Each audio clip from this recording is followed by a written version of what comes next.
Hello and welcome to the All Round Coaching Podcast, episode number 58. I have got Mel back with me. I did a little bite-sized episode on my own. We thought it'd be a good idea with us having a little hiatus, is that the word, away from podcasts. We'd come back and do a little life update. Yeah, hello all. Is it a hiatus? Hiatus is right, yeah, you're correct. I'm using big words. There's a first. I was just going to say, obviously, it's your 8th month into being self-employed. Yeah, and I am feeling it. It's still one of the best decisions that I've ever made. Being my own kind of agency owner, really, and being my own boss more than anything, because there's no one else to answer to, which is always nice. I was going to say, without down talking it, explain to people what you actually do, because I think people are still confused as what you do. Without saying that I colour in for a living. Yeah, because it is more than that.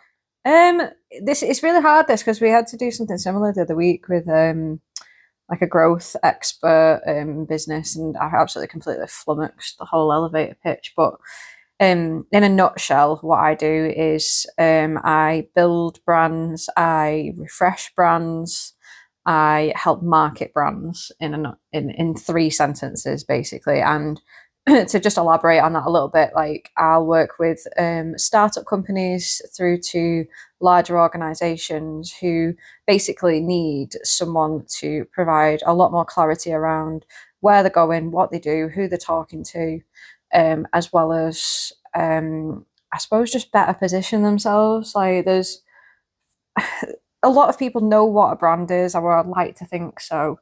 They know what Nike is, they know what they stand for example. Yeah.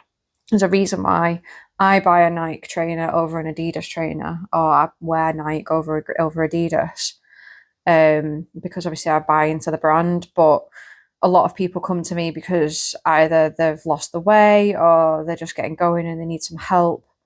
And what I basically do is I've got the skill sets to kind of start that journey with them, like the strategy in terms of, marketing, market strategy and brand positioning, through to campaign and social and digital campaigns essentially. So I think without overly selling myself, because I don't at the moment, thankfully I don't need to, because I'm in a good position, but I'm more of an approachable person rather than an agency who actually slots like right into a lot of businesses. Yeah.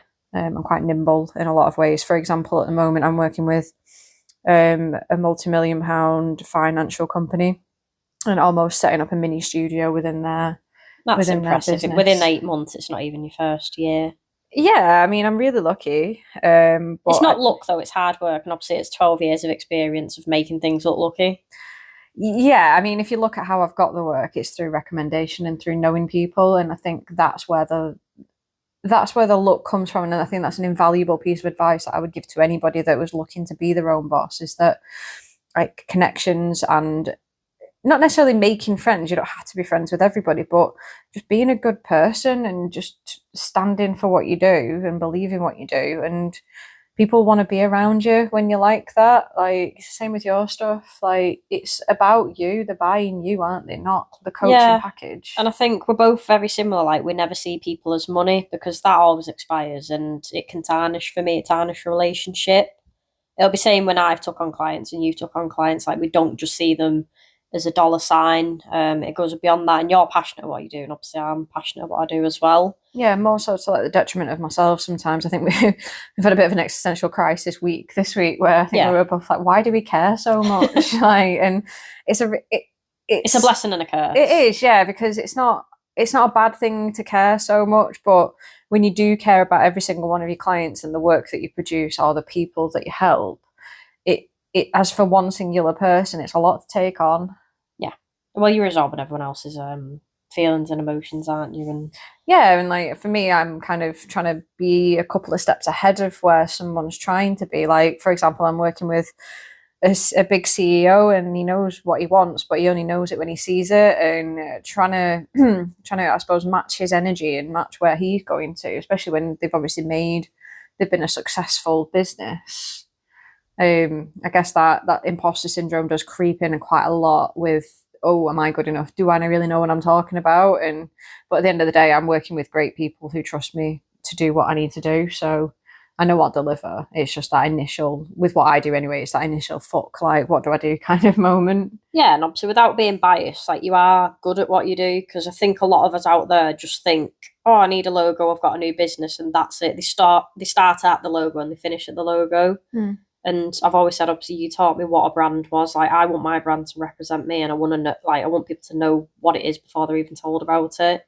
Yeah, I mean, it's such a, especially with yours, it's such a convoluted market. Like, there's so many PTs, coaches, just in general. Like, before you even start skimming the surface of online coach on Instagram, like, so when you are scrolling or you're searching or whatever, you're trying to do your research, because from a customer's perspective, I'm looking for someone that I'm going to gel with, and I know that they're going to get my results. So yeah, you've got to be able to kind of go, oh, it's that one with the circular or the C logo. Like, that's what you're trying to get. Especially when you're a startup, which you very much were, is that you have to really kind of have a memorable impression on someone's mindset. Yeah. However, I do appreciate that not, when you are starting out, you don't have a lot of money to get going, because I'm in the same position. I'm very lucky that I have those skill sets and I don't need to pay for it. Yeah. However, I would love my stuff to animate and move, and then I've then got to start kind of drumming up the funds to do that. I know where I want to go. So I do appreciate that sometimes, the smaller kind of, one-man bands, and the smaller kind of, the Canva brands, like, there's a time and a place for those. But I would like to say that people would then think about improving the brand once they have the funds in place. Yeah, and I think I did an example. If I was creating my brand on my own, what I would have done, and yes, you can go into Canva and you can create a logo, but same goes to what I do. You can go onto Google and get a training plan. It's never going to be the same, and you're never going to value it and appreciate it and probably follow it through. It might be like a one-trick pony, and then it fizzles off into nothing because it hasn't had that attention and you don't know how to use it. Yeah, definitely. Like, sometimes there's a time and a place, and I certainly can't serve those people that haven't got, not necessarily a big budget, because obviously to different people budgets are either huge or small, but I'm not looking to kind of serve the ones that have only got a little bit. So that's why the Canvas and the Fivers, for example, are a good kind of starting point for a lot of people. Yeah, because I think some people look at you and think, oh, fucking hell, that's a lot to charge for a logo, but it's more than a logo, isn't it? Like, oh yeah, you laid out every single font that I had, all my colours, how to actually use my brand. And I always say, obviously, without you, I wouldn't know how to market myself the way I do, and the brand wouldn't have developed to what it was. Like, you created me a website, which I'm pretty lucky for. I'm going to speed this up because I've dropped it in the podcast, so she'll get on that later on. But I am lucky for that, because as an online coach, I want to look reputable online, so it makes sense for my landing page to be that as well, and obviously you help with that.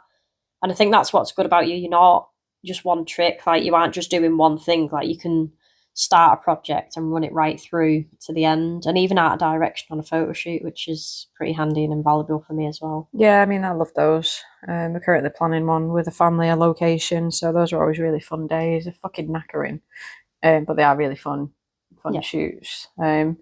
It's just down to understanding why someone starts a business at the end of the day, like, and giving them I think that's why I love what I do, because I get to see someone kind of not necessarily live out the dream, because that's really, really corny. Yeah.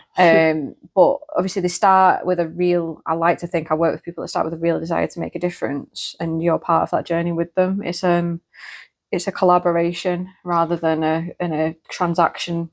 Yeah, I was just going to say, like, it's passion over income. Like, yes, we are all trying to make a living, but we aren't just there for the profit, and we aren't just thinking about the money. Like, I think you've got a book, like, you do the thing because you love what you're doing, not just to make a profit. And I don't, like, when I went to that event, I've said to you before, you aren't just looking, and nobody's just looking at the profits in the creative industry. Like, yes, you make money, but you're doing it because you're passionate, and I like that. Like, I know, especially now more than ever, people are just looking to see how much they can make, and it'll never end. Like, if your happiness is on a number, and a number's infinite, so again, I would kind of add to that and just say that it's a real hard line between knowing what you're worth and not underselling yourself, but also not chasing the pound signs. Yeah, because you'll never be. I've always thought, because I've been there before, where I think, oh, the more you earn, the happier you are, and it wasn't. It was just hella more stressful. You have less time for yourself, and then I don't know. Sometimes that greed can consume you. Like, you never satisfies, and you'll spend to your means a lot of the time as well. Yeah, my mindset with that has always been like, yes, you earn a lot of money, but to what sacrifice? Like, what are you sacrificing to get that money in? Is it time? Yeah. Is it downtime with your family and friends? Like, because you can't, no, unless absolutely tell me if someone does have a job like this where we can work normal hours and make a shit ton of money. Like, it's just Influencers apparently on TikTok. no, but I'm still the good ones are obviously I've watched you obviously create social content over the past year or so, and like it's not fucking easy.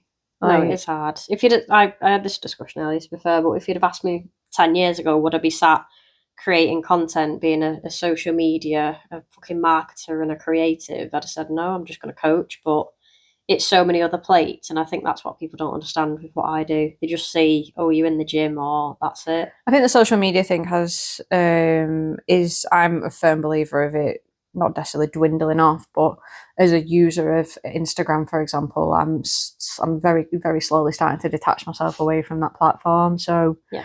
I think my advice to you or to anybody that's obviously hinging all of the business on something like that is that a website will never go away. No, and that's why I'm branching out into other directions, because I was getting to a point where social media it was taking away the enjoyment, and you're constantly told like you should be posting this, and then you post that, and then the algorithm changes. And I thought, do you know what? Fuck it, I can't. you're forever chasing somebody else's tail, and you're just not focusing on what the main thing is. We got trapped into it. We're trying to do the entertainment side of it because it reaches more people. Yes, great, and it's ace to see those numbers go up, but like, for what reason? Like, that doesn't always convert. And I'll be completely honest, like, we had a conversation and I said to you, like, how many people have you had come through Instagram? They might message you on Instagram, Yeah. but they don't come because, oh, I've saw that post and I'm gonna react to that and I'm gonna jump on. Like, that's not the reason. Like, granted, Instagram's a really really good like shop front or shelf for what you offer, and to give people a better idea of who you are as a person. But like, as a sales tool, like, it isn't robust. I don't think it is. People do make shit tons of money off it and brilliant, but I'm getting so sick of being fed like here's 12 real hooks to lure so many people in, and all this bullshit. I used to go on Instagram to, like, it's a visual platform, so I used to look at loads of agencies and look at the work and get really inspired by it, but all I'm getting fed now is that crap, and it's really really aggravating me. Yeah, that's all I get, is it obviously how to post, what to post, mentors, coaches earning 20k. Like, I don't care, because it makes you think like you're not being good enough. And I've always said, like, I'm there for my clients and my team, not to be a social influencer or to go viral. Like, I'm not there for entertainment. And I think that's what people like, oh, you should be doing this. Like, you want to come across funny. Like, I am funny, but I don't need to show it on social media. Like, get to know me first. Yeah, you don't need to put your jester's hat on and your clown shoes, do you? I've always said I'll never go on TikTok and break out into a fucking dance. Like, that's the day I'll retire if I do that. No, but it's, I think this week, while you've had a break from it, it's kind of highlighted, like, you've been able to focus more on the clients and the people that are actually with you. Yeah, and the actual tools that my people need. Like, I've created some guides, I've got training plans written off, and I've been more productive and focused and I'd probably say less stressed, to be fair. Oh yeah, 100%. So, like, obviously social media hasn't added to my life, and like you say, like, not many people do come through it. Like, yes, people have seen me through it, but I get more referrals or people coming through Google. So people buy people at the end of the day, like, and going against obviously what I do, like, you could have a beautiful, bright, shining brand, but at the end of the day, if you're a dickhead behind it, then people aren't going to use you. Like, so you have to be able to know when to turn it on and speak to people and show that passion as a person rather than as an entity on a screen.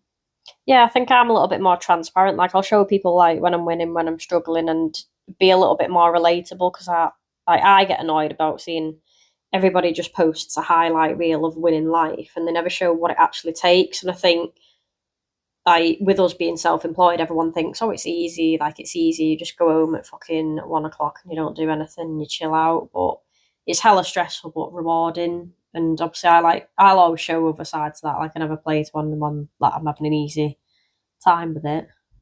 Yeah, no, it's been fucking. It's hard. It's hard and rewarding. So you can't have it yeah. all, can you? What's that motto that I used to say? You can hard life now for an easier life later. Like work hard now for an easy life, or vice versa. I mean, again, just being your own boss. Like, I think I come to you and I was like, why do I feel so tired? And it's nearly the end of August, and I've taken 7 days off. Like, it's insane. No wonder I'm fucking flagging. But like I said to a couple of my clients today, like it's hard when that work comes in because it's hard to go no sorry like later, like because you go, it's almost like a worry then that they're going to go, to go somewhere else because they can. It's rare that anyone actually does that though, because if no, but when that people know mindset, you, like they'll know that you're worth waiting for. yeah, I know, and I completely agree with you, and that's my learnings that I need to kind of craft quite a bit to just have a bit more boundaries with. Yeah, to be fair, I'm 5 years into self-employed, so Yeah, I'm I brand think new. yeah. It took me, I'm going to say, probably about 3 years to set such firm boundaries, but that takes time as well and experience. And I learned from mistakes, so I think it's better to not sit back and watch you make mistakes. No, but I learn from mistakes. Like I learn everybody from does. fucking up. And you have to fuck up. Like if you get it perfect every time, you don't learn anything, so you'd never know how to manage any stress or what to do with it. Yeah, and the joys in the journey. So, but our life update just sounds like an absolute shit show of misery being self-employed. Oh no, it's just consumed us, but as it would, because there's 2 business owners under a household, so there's a lot of things that come with owning your own business and being your own boss. Time management, marketing, the service itself, living as a human being, keeping your house tidy if you fucking work in the same place that you live. Yeah, and not your role being your sole identity, because I think I got a little bit lost where like I was just Coach Claire and that's all I was. And I think that's why I like having like a little hobby. Like summer's coming over now. Like what am I going to do about my lawn? I can't cater to my lawn. And that's another thing about the social media thing, because obviously you put so much energy and effort into all of these like insightful posts or entertaining posts or reels and stuff to kind of keep people engaged. You put a fucking photograph of the grass and give people an update, and it got the most amount of engagement. It was stupid. I mean, I'm glad everyone enjoyed my lawn, because ours took nearly 4 or 5 months to get it amazing. Graft. And I've not even done anything. No, so I'm proud of my lawn. So if you haven't seen it, then you can head to social media and check it out. Fuck my content and my value. Just have a look at my lawn. Honestly, it's ridiculous. But I don't know what our trade of thought was. It was, do you know what? It was just a life update, self-employed. And I think I wanted to let people know what you do as well, because I think people are still confused of what a graphic designer does. So. Yeah, it's funny though, because whenever I so for example, like going back to life updates, after it being cancelled 4 times, we managed to get out on a Segway experience at Tatton Park, which was really fun. 2 people fell off, so that was nice to watch. In a sadistic, horrible way. Sue and Colin. Yeah. But yeah, I think one of the guys, when he was doing the run through with me, he was like, "What do you do?" And I was like, "I'm a graphic designer." He was like, "Oh, cool!" Like people do know it's a cool job. They just, I don't think they understand. I usually get, does that mean you do like websites and stuff? Like, you do everything though. Like you're one entire entity. Like if you wanted to create something, you'd be the person to go through. Like literally everything is a brand. The biggest things in the world are a brand. Yeah, I mean, it's the same with what you do, though, is that people go, "What do you do?" And you go, "I'm a health and fitness coach." "Oh, right, do you PT?" Like, yeah, fucking honestly. I do, obviously, I am a class as hybrid now, where I'm in person and online, but obviously predominantly more lean into online. Sorry, we had to pause it because Mel coughed. But yeah, going more to online. But I think people just see, like, they think it's virtual sessions, and I've gone over on the previous podcast what it actually is. If you want to achieve goals, then it's the online, it's the outside aspect. And if people say to me, "No, I want sessions, I need them," they're probably the people that are probably going to struggle to achieve the goals because they can't listen outside. And I'm not going to say, I don't like saying it triggers me. Like, I won't just use that word, but it does trigger me when people just think, "Oh, so you just do classes, or you just do a Zoom, or you're just in the gym." It's so much more. And obviously now having to market and fucking get yourself out there as well, it's more than just being a coach now. Yeah, definitely. What else have we been doing? Well, we have booked on to go candle making as well, because Yeah. that's going to be a new hobby of mine. I'm sorry, but I've had a look on Shein and I've put everything in my basket to now be a candle maker. I've literally left you alone for about 5 hours, and then you come back and you're like, I'm going to start a candle candle business. I'm going to do it. Yeah. And do you know what? If that takes off, all around candles. All around fucking candles, Jesus Christ. No, but I think it's good. Like, it's good that you're getting something done that isn't the grass. I mean, God forbid what happens in autumn and winter when you can't go outside. That grass better survive. But I think, do you know what, for me, and I've put this on socials, like, my brain's not quiet. No. So I want a hobby, and I like being creative, and I like doing things without sitting on my laptop, or my downtime, I'd sit there and create content, so I was never off switch, and then I'm wondering why I'm so exhausted. Yeah. So if you are self-employed, I'd say find a hobby. If your work literally day and night and you've no other identity, then you're probably going to struggle further down the line. And I never want to resent what I do. Yeah. So this is why obviously it's important to have hobbies. And I tell my clients this as well, like those clients that wake up, start work, and they don't even put any time for themselves, like it will catch up, and it isn't healthy not to prioritize your own time. Like, you are a person, you're not a robot. I think that's where for me training is like a welcome respite. It's been really difficult to break out of that 9 to 5 routine and feel like, oh, I'm not working every minute of the day. Like, oh my God, my clients are just going to fucking leave. Like, that isn't the case. Like, it's really hard when you feel so busy to then detach, leave your desk or leave your computer and then go and train for me, it's roughly an hour with like warm up and sometimes cardio. So, yeah, it's obviously it's a godsend really when your head's so fucking mashed. That actually to go and pick up the heavy circle, put down the heavy circle. I'd always question, like, if someone's boundaries are that bad that you couldn't spend at least 30 minutes 3 to 4 times a week to look after yourself, then there's something wrong. Yeah, I mean, there's something amiss, because if you don't look after your health and you get ill, like, what good are you to an employer or yourself? You're your own best asset. Yeah, I agree, but I've also been on that other side of the fence where you feel so behind. I don't know if it's because of what I do that it's so intensely kind of on my head, and if it doesn't click into place, then it doesn't work, and I've got to feel comfortable with what I do.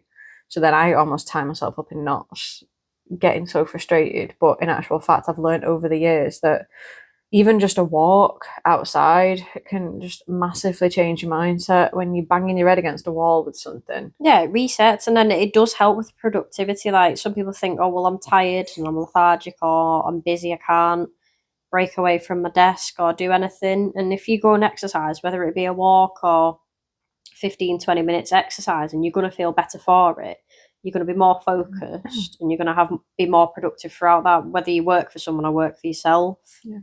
So it does help. And I think the next podcast that we do, I'm going to relate it to people that say they don't have time, and I will break it down, because I think a lot of people will see, oh, I don't have time because I want to work more hours to earn more money. They'll sacrifice the health, and then they'll think, oh, well, I want to have some downtime, and they'll spend 4 or 5 hours watching bloody Netflix back to back half the time. So I think sometimes people's prioritization, or we're at a generation now where people see the health as something they have to do rather than actually look after themselves, which does catch up with you later in life. People just don't think of it now. Yeah. We hit our year milestone. We did. Life update. Even though people keep saying we're in the honeymoon period, because we are that smitten, I'd like to say haha. And we are over 3 months. It's been a year and a month. Yeah. It's that memorable for me. But saying that, like, I never, like, it isn't a honeymoon period. Like, I believe you should make effort all the time, and we still do.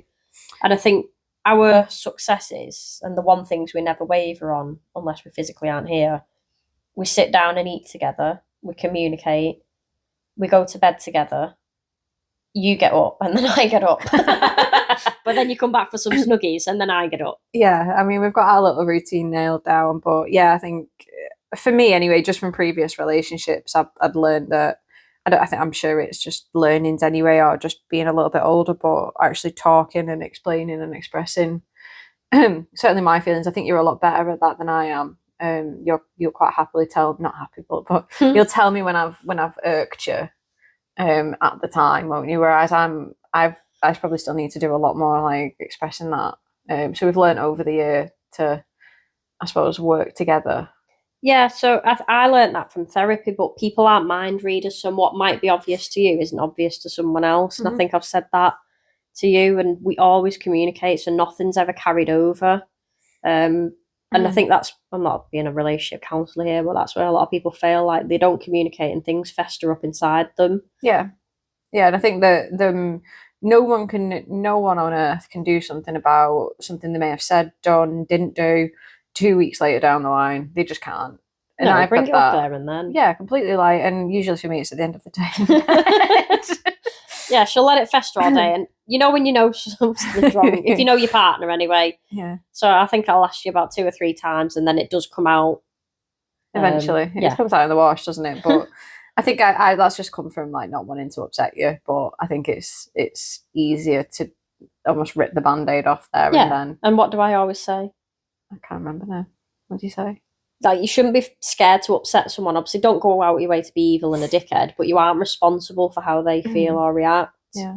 Unless you're being really malicious and horrible. But if you say something that hurts their feelings, it's up to them to process it and then obviously communicate it anyway. Yeah, true. So everyone's going to have a mini business and counselling session from this podcast. Oh, I mean, hopefully people are still listening to the podcast. But... I know we did have a little break, but this is to just show like sometimes the focus needs to go elsewhere, and it's okay to have a pause.